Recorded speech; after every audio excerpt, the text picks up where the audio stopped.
Hey everyone, and welcome to Convos with Cunningham on KFES Streaming. I am Jeff Cunningham, joined today with Dr. Allison Sindel, who is a dermatologist, and we thought today would be a great time to talk about protecting our skin. Yeah. The sun, of course, it's summertime. There's going to be a lot of people outside. You said that it's good timing because it's Skin Cancer Awareness Month. It is, yes. May right? is Skin Cancer Awareness Month, and yesterday was National Sunscreen Day. So Well, it's there very you fitting. go. Those are good. Those are good things. So yeah. Do you feel like that's getting more attention these days, protecting our skin? It seems like it is. I do, thankfully. I think the pendulum swings back and forth. We have times where people like to be more tan. We have times where people like to do sun protection better. And I'm thankful we're in the time period where people are really protecting their skin. So. What do you think people don't get about that the most? I mean, it doesn't take long to be out in the sun to get burned for Correct. a lot of people. Mm-hmm. What do you think is the biggest misconception that you see with your patients? I think the biggest is that a sunburn is not going to do anything to me. It's just a now thing. I'll deal with it today, tomorrow, and then I'll feel better. They don't think about the fact that that sunburn led to DNA damage that could cause them to have a precancer or a cancer down the road. And on the flip side, the non-dangerous side, but kind of a more vain side, is it will cause wrinkles. You know, people are all into anti-aging right now, and unprotected sun exposure also leads to aging too. So. How long do you, this is kind of I know this is kind of open-ended, but for those of us when we were younger, you know, we didn't wear a ton of sunscreen, right. got burned. How long does that affect you? You said that those burns, they cause problems. Add up. Yeah. I kind of think of it like a sun exposure bucket. Our body is really good about fixing the DNA damage that comes with sun exposure. We do want to do our best to protect ourselves, of course, but our body can keep things in check pretty good. As our sun damage bucket begins to fill up over time, we will start to see those precancers coming out. So I feel like for most people that ends up being about middle age, kind of 40s or 50s, we'll start to see little precancers coming out. Past that, we can start to see some skin cancers. So overall, our body does a pretty good job, but we want to help it out. So we want to try not to get that sunburn and that sun damage so that we can stay our healthiest. What's the most common thing that you see among your patients when they come in? What's the biggest thing that you guys deal with these days? I mean, skin screenings are the most common thing we do.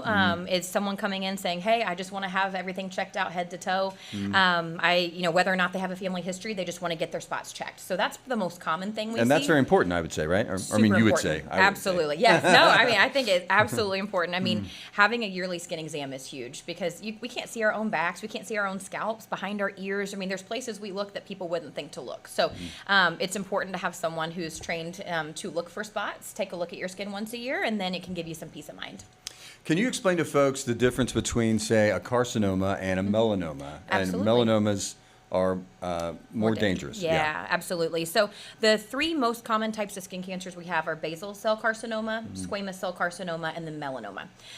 The two first ones, basal cell and squamous cell, they're less dangerous. Basal cell, it doesn't tend to go anywhere else in your body. So it's formed from little cells that are in the top layer of our skin. It's more locally destructive than anything. So let's say if you had one on your nose, it can really do damage on your nose, but it's probably not going to go and affect your heart or your liver or your lungs. Squamous cell carcinoma, it can be more dangerous, but thankfully we catch them really early. Those are ones that typically we catch them, we get rid of them, they're skin limited. If they are allowed to progress, they can become more dangerous. They can spread to other areas. But melanoma, it's our most dangerous. That one can spread rapidly. And so we have to be very careful with that because that can affect other organs very quickly. So I know there's an acronym, right, for melanoma. Can you tell people what that is? Yeah, so it's the ABCDEs of melanoma. A is for asymmetry. So if you draw a line down a spot and it's different on both sides, that's asymmetric. That's concerning. B is for border. So if a border is kind of scallop shaped, it's not nice and smooth around the border, that's concerning too. C is for color. We don't like spots to have more than one color. So if they are multiple shades of brown, if they're red and blue and white, all that's concerning. D is for diameter. So diameter is basically how big a spot is. If it's larger than the size of a pencil eraser, which is 6 millimeters, that's something that should be checked out. And then E is the most important. It's evolving. So if a spot is changing in any way, it should be evaluated. Even if it doesn't look crazy or different, if you see a spot and you're like, that's getting bigger, it's getting darker, worth a check. So are there any ways out there these days, there's a lot of apps and things that you can, identify plants, identify different bugs or whatever. Is there Sure. something for skin cancer where you could take a picture of a mole or something that's concerning? And That's a great question. Now, there's not an app that I'm aware of that's available to the public.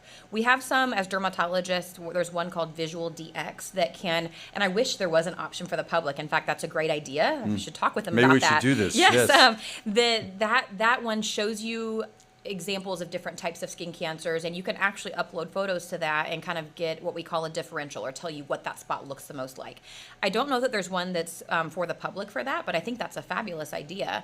I was just thinking if you're at home and you're Yeah. not sure. I Sure. mean, obviously the best idea would be to go in and see Correct. a dermatologist. Yes. Yep. But I didn't know if maybe you do something and like, well, that's squamous cell. Great idea. X. They should have that. There are and myself down in Sykeston, some people and some dermatologists will do telehealth visits where people can submit photos or even do a video visit with us and get a quick idea of what something is and know if they need to come in. So that's a way you can do it. Obviously, a little bit more logistical challenges to that than having an app. So I think an app's a great idea, but Well, there you go. not one that I'm aware of. Hey, Doc, you just should me come up with it. coming up with stuff over here on the fly. I love it. So let's talk a little bit about sunscreen. To me, I know maybe to regular people, it's a little confusing when you get into SPF and stuff is. like that. Yes. So I personally always try to get like a 50 Yes. or a 70. It's great. Is that That's because I've great. also heard, well, nothing over 30 really does you much good. How does Yeah. it work? So SPF, it is confusing because, really anything under 30 is not going to protect you very well. So SPF 30 or above is what you want. SPF 30, it protects against 97% of UV radiation that will hit your skin. SPF 50 protects 98%, so 1% more. Not that much more, but it's something. So SPF 50 is great. Once you get past that, so 70, 100, you get very minute changes. So 98.5%, 98.7%. No blocker besides clothing or just being in the shade, actually out of it, will protect 100%. So as long as it's 30 or above, you're doing a great job. If you're someone who's very photosensitive or you have a child, for example, I would do 50 or 70 just because you can get, or you can go 100 if you want, but get the best possible protection. But it's really only protecting 1% more than an SPF 30 is. What about mineral sunscreen? That seems to be It's my favorite. I mean, Okay. both sunscreens, mineral and chemical sunscreen, are super safe. So I'm an advocate for both. I think both are awesome.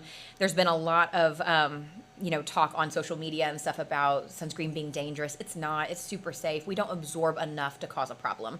But mineral sunscreen is nice because it's completely natural. It's zinc or titanium, so it's metal. It's things that we don't actually absorb fully into our skin. They more sit on top of our skin and act as a barrier or a shield. So I do like mineral sunscreen. That's my favorite for people with sensitive skin, people who are extra sensitive to the sun. That's a nice one too.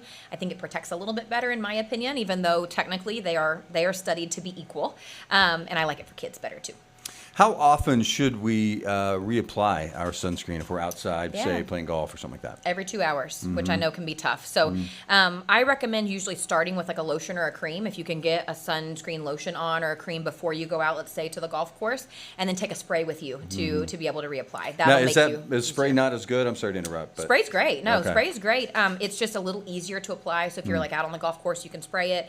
Make sure to rub it in though. That's the part people forget. They'll just spray and leave it be, but you'll probably miss a streak here or there. So with wind and all those factors, it's best to spray and still rub it in. What about when after you're done at the beach or whatever and you come in, is it important to wash your face, get the sunscreen off? I know you said we don't absorb a ton of it, but does Right. it don't hurt your have pores to. or anything like that? No, most sunscreens are made to not cause acne, not clog your pores. It's a great question, though, and I would make sure your sunscreen should say that on there, that it's what we call non-comedogenic, which means it doesn't clog pores. But some people are sensitive to sunscreen, so it's never a bad idea to shower off. After you've been at the beach or the pool, you can get the sand, the salt, the chlorine, the sunscreen off. I think that's just nice overall for skin health, but do you absolutely have to? No, it won't harm you if you keep it on. Gotcha. Yeah. All right, well, let's talk about hats and stuff. I know, again, I play a lot of golf, so a lot of these questions are Yeah, golf. I love it. I love it. But I've got a whole assortment of bucket hats now that Love and I look like a dork, but No, it's great. what do you suggest as far as protection? Yeah. Cap, is protection, but a bucket hat's probably better. Correct. Okay. Wide brimmed hat is what we recommend. So bucket hat, one of the big floppy hats. Those are the best because they're actually going to shade your ears, your face, and your neck. Ball caps, it's something. It's helpful. It's shading your scalp. It's shading most of your face, but it's not shading your ears or the back of your neck. So wide brimmed hats, bucket hats, that's perfect. What about the, a lot of, like when we go swimming or whatever, you wear the swim shirts. Do you need to put on sunscreen under that or the swim? You don't have to. That's one thing that's amazing. So my husband hates sunscreen. He's married to a dermatologist, and he does not like the feel of sunscreen. A lot of people don't, and that's okay. He would much rather throw on a UPF shirt. And so the ultraviolet protective factor in that is based on how the cloth is woven. So it's woven in a way that it protects against UV radiation. So the tags should say UPF 30 or UPF 50. Most are UPF 50. And if you apply that on, you're getting 50 protection without having to put sunscreen on in that area. So it limits the amount of areas you have to wear sunscreen. You could throw on a long sleeve of that, put a little sunscreen on your hands, your face, and then you're good. That makes it much simpler for folks who aren't super big fans of sunscreen. Gotcha. Yeah. So I know you said every 2 hours. If you're out doing yard work or whatever and you're sweating a lot, does that up it? It does technically, and I know that's tough too. Because again, I garden, and when you're out there and if you're sweating and you're dirty, that's the last thing you want to do is spray more sunscreen on. But it is important. If most sunscreens are water resistant for about 80 minutes. So get about an hour and a half, I'd say, if you've got a lot of sweat going or if you've been in the pool. So I would make sure as soon as you're able to kind of dry off and reapply. That's a good idea. So let's talk a little bit about skin care as far as when you're not in the sun. And what do you recommend for people? There's all kinds of stuff out there. It seems like my Instagram is full of the latest whatever cream you should put on to keep wrinkles away or whatever. What do you suggest? Yeah, I'm a big proponent that it doesn't need to be overcomplicated. It also doesn't need to be super expensive to work well. In general, there are 5 things I think someone needs for their skin if they're looking to kind of do gentle skincare and anti-aging, which is one of the big concerns that you see running around on social media. A cleanser is super important. You do want to cleanse your skin of any impurities, Like any at the dirt end of and the day? oil. Yes. Yeah. You can do it twice a day if you're more of an oily person and you need to kind of rinse off that oil in the morning. That's completely fine, but definitely in the evening before bed. You want to make sure you're sun protecting in the morning, so always putting an SPF on your face every day. We see a lot more sun than folks realize, just driving to work and everything like that. So wearing an SPF in the morning before you go. A vitamin C serum in the morning can make a really big difference for people. A lot of people say, well, what's the best bang for my buck as far as, improving my skin tone and just helping my skin? Vitamin C in the morning is great. It can help even skin tone. It's an antioxidant, so it does help throughout the day. It is. Usually a cream, sometimes a serum, so kind of a more liquidy solution, but that's a great thing for the morning. At nighttime, a retinol product. So retinols really help to stimulate cell turnover, so they can improve wrinkles. They can actually help improve sun damage too, which is great. Should not be used in pregnancy, so that's something to be aware of, and we don't recommend those in kids typically. And then moisturizer. You want to make sure you're hydrating and getting your skin barrier nice and healthy. So those are the 5 main things. Can you overdo it? It seems like absolutely. Okay, because I know some people that have a million creams, and how can you overdo it? You can. So the main things we look at overdoing is using too many active products. So vitamin C and retinol, those are both actives that I talked about. Cleanser is not, sunscreen's important no matter what. Moisturizer is not really an active. If you are combining a lot of things that are supposed to increase cell turnover or improve tone on your face, for example, there is something called glycolic acid that helps a lot with tone. But if you use glycolic acid and you're using a retinol and you're using something for acne, like a salicylic acid wash, that is going to make your skin barrier very angry. You'll end up red, raw, irritated, and wonder, what am I doing to my skin? I have a funny story about that because my daughter, my 16-year-old the other day was like, Dad, you should try the acid stuff, and my skin didn't like it. Didn't like it, yes. Yeah. And that's the thing, too. A lot of people are sensitive to the acids. Like, there are multiple types of acids and strengths that work better for one person than another. So unless you know what actually works well for you, or you kind of get to do a little test on it, it may just cause more harm than good, And once you layer too many products, you're not going to get benefit. So if you're on your 10th cream of the night, that 10th cream is not seeing your skin. It's not going to absorb well. I got you. So. Well, we're starting to run out of time, but I wanted to ask you one more thing. Sure. So a lot of times for me, and I try to avoid the sun. It doesn't work. It's okay. You're trying your best. I do. I wear sunscreen. I wear hats. But sometimes you'll be out. You'll come back, even if you've worn sunscreen, and your skin feels kind of hot, like it's absorbed heat. Yes. that happens, and then what do you do? Yeah. Is there a thing? I love aloe vera. I know Yeah. that it seems simple, and it's like, well, I mean, does that actually work? It does. It works nicely. Aloe is a very natural, nice remedy for sunburns. And so I do find that sunburns heal faster if aloe is used on them. That cooling effect is also helpful immediately after. So. What about like an ice cube or something like that? Sure. Does that do anything? Yeah. As long as you're not over icing your skin, you don't want to get any kind of localized frostbite, Sure. but if you are using cool packs, usually I recommend 10 minutes every hour. So that gives your skin a break to warm back up, and then you can re-ice again. That's completely fine. And aloe, is there a certain, there's all kinds of brands out there. There's the kind you get, it's clear, the kind you get, it's green. Yeah. There's the plant. Sure, I'm yes. sure that's best case. But Yeah. was there a certain, does it need to say 100% gel or anything like that? Yeah, it doesn't have to. That's a great question. I would recommend one with the least amount of additives in it. So there's not a specific brand that I usually go to, but I do like the clear ones. Aloe is naturally clear. So if it's green, they've probably put something in it to make it look green.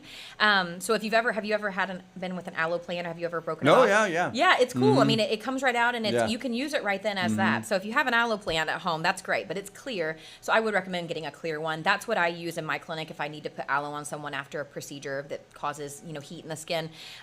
Just make sure it doesn't have additives in it. We don't want to add fragrance. We don't want to add dyes to it. We just want plain aloe. Gotcha. So. Okay, cool. Well, what are we missing? Did I miss anything that you would like to get across while you're here? No. I mean, I think you've hit all the big points. Is that schedule a skin screening. I think that's super important. Get a yearly skin exam. Don't be embarrassed to come in and get checked. I have some folks that come in and say, I was nervous to ask about a spot because I don't know if it's bad or not. That's the whole point. That's the whole point of coming in, is for me to tell you if it's bad or not. I have no judgment at all. I'm happy when I can tell someone it was a normal spot and it's okay. But get a skin screening. Wear your sunscreen. It's safe. It's not going to cause cancer. In fact, it's going to prevent it. Yes, that's good information. Dr. Allison Sindel, thank you for coming in. Thanks for having me. We appreciate it. And that's going to do it for us this time, everyone. Thanks for tuning in. And until next time, I'm Jeff Cunningham signing off.